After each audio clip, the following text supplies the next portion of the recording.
Bonjour, voici un bref tutoriel sur quelques aspects de MuseScore dont vous aurez besoin dans l'arrangement du choral. Alors, de nombreux chorals, pas tous, débutent par une anacrouse. C'est le cas pour ce choral ici.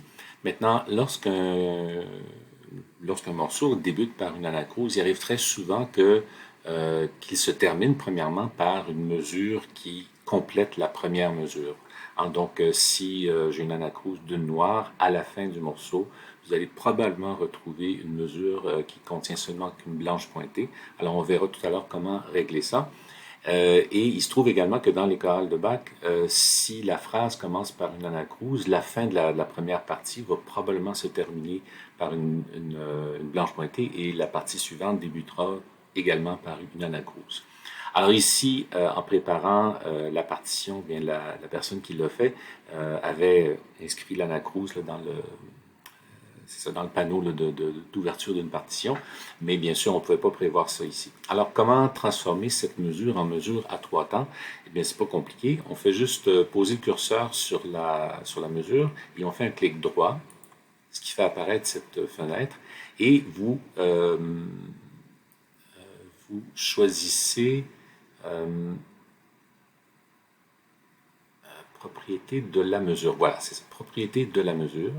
Donc, je clique sur propriété de la mesure et il apparaît ce tableau ici. Et vous avez ici, vous voyez, durée de la mesure. Donc, la durée nominale, hein, c'est une mesure à 4/4. Et on veut que la mesure qu'on a sélectionnée ne dure que 3 noirs. Donc, je vais diminuer, je vais faire de cette mesure-là une mesure à 3/4. Ça va changer la durée de la mesure sans nécessairement changer les chiffres indicateurs. Alors, je fais OK. Et vous voyez, comme par enchantement, bien, ma mesure est devenue une mesure à trois temps.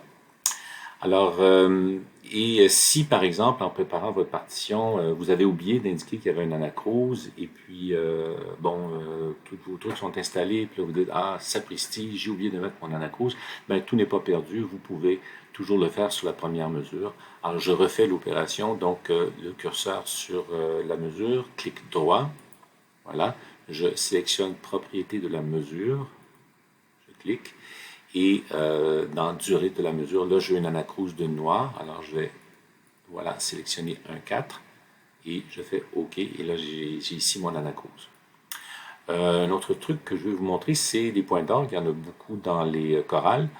D'ailleurs, je vous rappelle que les points d'orgue ne sont pas des points d'orgue, on les entend de nos jours, c'est-à-dire on fait durer la note indéfiniment.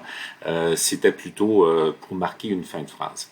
Alors, il se trouve que il faut indiquer les points d'orgue à toutes les mesures, y compris pour des instruments qui ne jouent pas. Je vais vous dire pourquoi tout à l'heure. Et il faut inscrire exactement aussi sur quel temps ce point d'orgue se situe. Donc, lorsqu'il y a des notes, évidemment, c'est évident, on le met, mais tous les instruments qui ne jouent pas, il faut changer les silences pour qu'on puisse distinguer le troisième temps. Alors, donc, je sélectionne cette mesure, j'inscris une demi-pause, ensuite j'inscris deux soupirs, sélectionner ça ici. Voilà. Pardon, ça c'est des demi-soupirs. CTRL Z. Voilà, deux soupirs. Donc, puis je vais répéter cette opération pour toutes les mesures simultanées. Donc, je sélectionne la mesure, je fais CTRL C. Ensuite, je vais recommencer CTRL C et ici CTRL V, CTRL V. Voilà, donc toutes mes mesures ont un troisième temps qui est défini. Et ensuite, je dois inscrire le point d'orgue pour toutes ces mesures. Alors, plutôt que de tous les cliquer individuellement, j'en clique un, le premier, celui du haut, j'enfonce le Shift ou majuscule et je clique le bas de la partition. Vous voyez, ça les a tous sélectionnés en même temps. Et là, comment installer les points d'orgue? Eh bien, il faut ouvrir la palette principale. Donc, on va dans Affichage. Elle est peut-être ouverte par défaut dans votre MuseScore, mais parfois on la ferme parce qu'on a besoin de plus d'espace. Puis après ça, quand on rouvre MuseScore, ben, les palettes ne sont plus visibles. Alors, pour les ramener à l'écran, on clique sur Affichage et le premier item, c'est Palette. Voilà, il est sélectionné. Où sont les points d'orgue? Eh bien, ils sont dans Articulation. Je sais, ça n'a pas de sens, mais enfin, bref, c'est une articulation. Mais si jamais vous oubliez, vous avez un outil de recherche. J'inscris point et déjà, j'ai tous mes choix ici. Alors donc, j'ai sélectionné cette troisième note de la mesure. Je clique sur mon point d'orgue et voilà, comme par magie, tous les points d'orgue sont installés en même temps.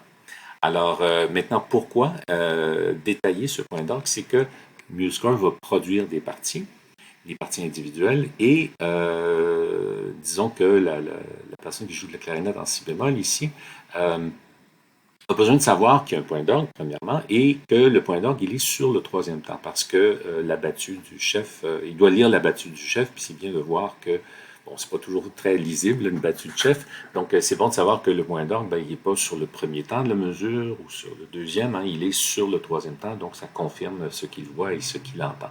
Donc ça aide à retrouver sa place, même parce qu'il n'est justement pas en train de jouer. Donc, il va falloir faire ça sur tous les points d'orgue. Donc, installer les silences qui correspondent à la durée de la note de ceux qui sont en train de jouer, sur toutes les mesures, sélectionner hein, et installer les points d'orgue de la façon que je vous ai montré.